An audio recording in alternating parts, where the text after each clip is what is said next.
welcome here to TalkFCB and welcome back to the channel, guys, for a Barça news roundup today. And once again, the focus is going to be on the potential departures that we are going to see this summer, and we are going to discuss a number of players today who appear, at least, to be on their way out. It is all coming up, much to discuss. So, let's get to it. But I do want to start, first of all, with a quick international roundup, because obviously yesterday over on MORETALKFCB we did discuss Argentina's frustrating draw with Colombia, where Lionel Messi and his side there conceded late on to draw in their World Cup qualifier. But I also want to talk last night about a game that took place in Europe between France and Bulgaria, because our man, Antoine Griezmann, came up with a quite stunning goal on the day for France. It was the opening goal of the game, and what a goal it was. Their ball was bouncing, he had his back to goal, it was there at quite a nice height for him to hit, and as you can see, he took on that overhead kick. What a brilliant strike on goal it was. It had power, it had accuracy. Yes, it did take there just a little bit of a deflection, but nonetheless an absolutely wonderful goal from Griezmann. That means now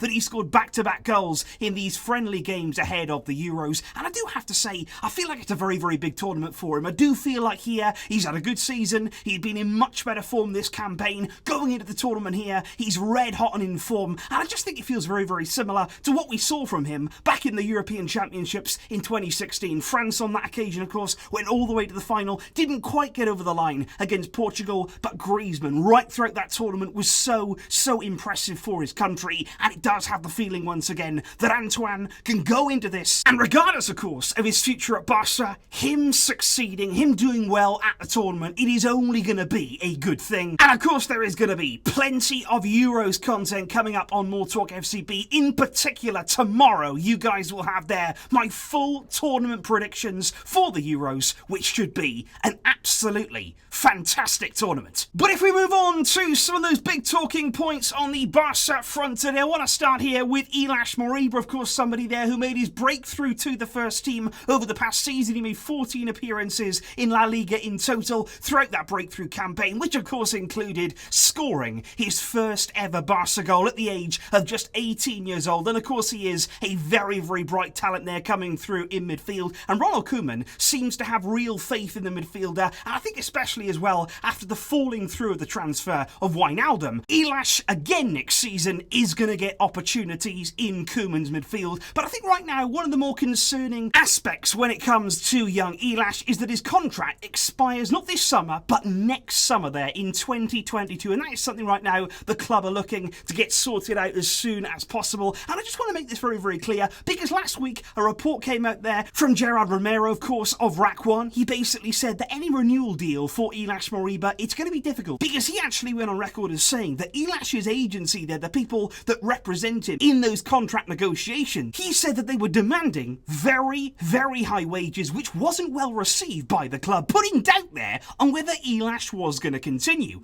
But immediately after that report surfaced, Ilaix's representatives basically came out. They said, we can't believe what we're hearing. They said, we're so surprised to hear that, quite frankly, because nothing yet has been discussed with the club. They said, how can we ask for big wages when we haven't even started negotiations yet? So that report there from Romero, very wide of the mark, and he has been pretty unreliable, I do have to say, ever since Laporta has taken over as the president. And I just want to say that the latest news there regarding Ilaix is that contract negotiations will start soon with the club. They'll sit down, they'll talk things over, but the feeling from both parties, it is very, very good indeed. Ilaix wants to continue at Barcelona. The club, of course, want to renew him. They see him as a big emerging talent, and I think I definitely see Ilaix continuing here, because every single time that he talks about the club, every time that he posts on social media, he always speaks about the way that Barca have been so good to him. He's really grateful to the club, the opportunities that they provided him with, and I definitely see his long-term future at this club. However, this particular La Masia midfielder may not have the same future, because I want to talk here about Carlos Aleñá, because for me his future right now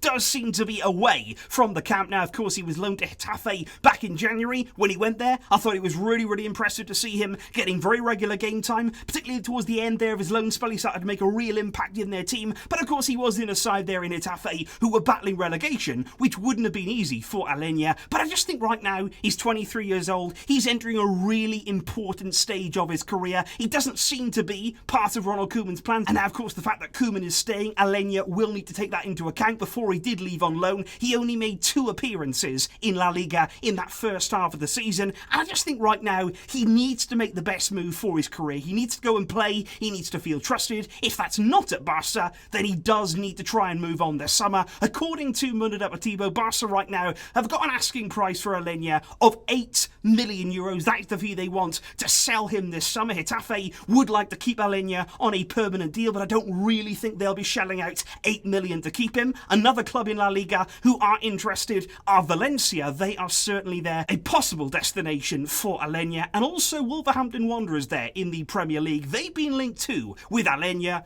whose future does seem to be outside of Barca. Then we move on to another player whose future at the club is far from certain, because I want to talk here about Junior Firpo, because again, this is a player who doesn't really feel trusted in that Barcelona first team, and again, with Koeman continuing, I think Junior Firpo's time at the club is going to come to an end this summer. AC Milan right now, very reliable reports there from Fabrizio Romano. He says that AC Milan are in talks with Barca over the possible signing of Junior Firpo, and I do buy into that, because that's not the first time there that Milan have shown a real interest in signing Firpo. They have inquired a few times in the past about him, so it does seem to be a very genuine link there, and he has been linked as well to Serie A in the past, and apparently very soon indeed Junior Firpo's agent could meet with Milan in the coming days. Now, of course, Milan do have Theo Hernandez at left-back, somebody who was outstanding in the season just gone, so you may think, why do they want to bring in Junior Firpo? But it's basically there to replace Diego Dallo. He's a player they had on loan from Man United in the season just gone. He played a really important squad role throughout the season at fullback for Milan, but they do not want to pay the €20 million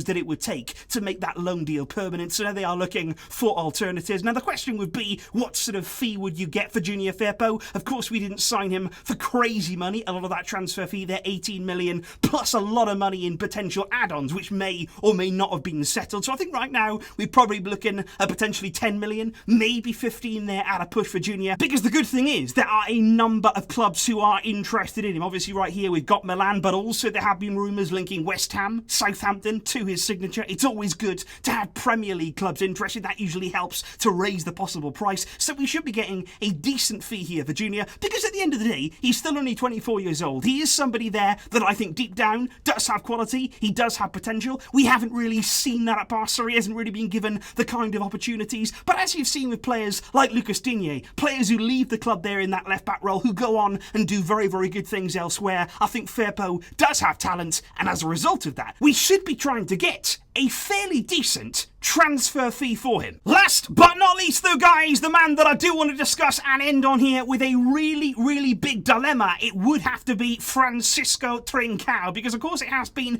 quite a frustrating first season in Barcelona for Trincao, and indeed the last few weeks as well. It has not been an easy time for him, because he obviously didn't make the Portuguese squad for the Euros, which is something that would have been a huge, huge blow to him. But of course they do have a number of very, very good attacking players in their team, so it's no disgrace to him that he wasn't called up to that squad. But then he was going to play for Portugal under-21s in their European Championship, but just a few days before that tournament he came into contact with somebody who tested positive for COVID, meaning there that he couldn't play in the tournament because he had to quarantine. So Trincao here going through a bit of a difficult spell, and of course he was brought in for big money, 31 million euros we paid to Braga last summer to bring him in, which in our current climate, given our financial situation, 31 million right now, that looks like absolutely huge money. And of course you look at the stats just at face value, he made 28 La Liga appearances in the season just gone, scoring just 3 goals and providing 2 assists. So on the basis of those numbers, you'd be saying there, well, what exactly has he given us? Those are not good numbers there for a player. Even though they are young, that is not good enough. But what I would say to that is, look at the stats. He's made just 3 solitary starts in La Liga, just 3 times there in La Liga. He's been on the starting team sheet, which is nowhere near enough. For a young player there, you need to give them more opportunities than that. And I think he's shown signs of promise. You look at his winning goal, the emphatic winner, just a few minutes to go in the game against Real Betis. That was probably Trincao's best moment in a Barcelona shirt. Just a few days after that goal, he scored 2 more against Alaves. These are moments that really did show us what he can do. And of course he is still only 21 years old. And I do genuinely believe there is a good player in there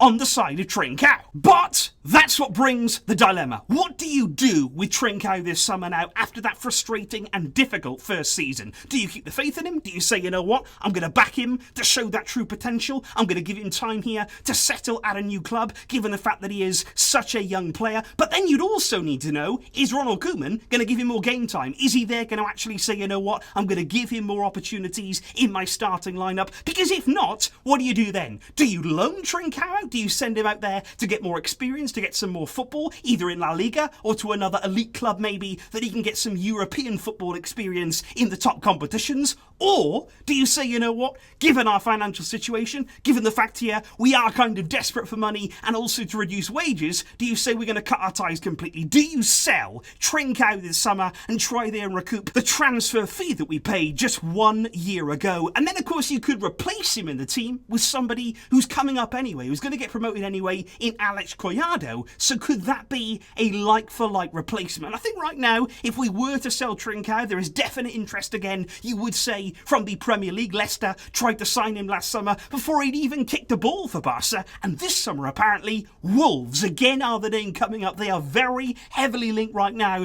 to Trincao. Again, a rumour there that has been confirmed by Fabrizio Romano. And that is a rumour, certainly, that again, I do believe Wolves are a club who do seem to be showing an interest in a number of our players. They did, of course, sign another Portuguese international from us last season in Nelson Semedo, and we did get a really, really good transfer fee from that deal. And of course, they do have a really big Portuguese influence in their squad, which is, of course, driven by Jorge Mendes, who just happens to be the man who helped bring Trincao to Barca in the first place. So I can certainly see those Wolves links. I can also see Wolves putting up quite a bit of money to bring Trincao in. But the question would be, is it time to cut your ties and to write Trincao off? Or, with the promise that he has shown, with the quality that he may have, and still, given the fact that he's just 21 years old, do you give him a bit more time? What would you do with Trincao? Should he stay, or should he go?